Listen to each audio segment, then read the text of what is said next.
Ma is aragtay waqtiga shaqada adigoo mahadsan, maskaxdaaduna si joogto ah u mashquulayso, hana qotiriya maalmeed ama fikradda waxyaabo kale inkastoo aad isku dayday inaad maskaxdaada keento oo aad dib u fiirsato shaqadaada si aad u dhammaysato howlaha kuu tuulan, waxaad mar kale isku arkaysaa inaad mashquulsan tahay adigoo aan xitaa dareemin.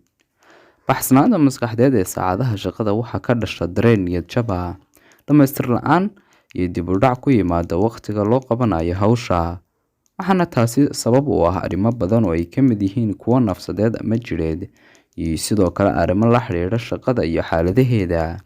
Si aad u ogaatid sida loola tacaalo socodka maskaxda, waa inaad marka hore ogaataa qaar ka mid ah sababaha. 1. Dib u dhaca howlaha. 2. Hurdo la'aanta. 3. Nafaqo xumo. 4. Deegaanka shaqada oo xun.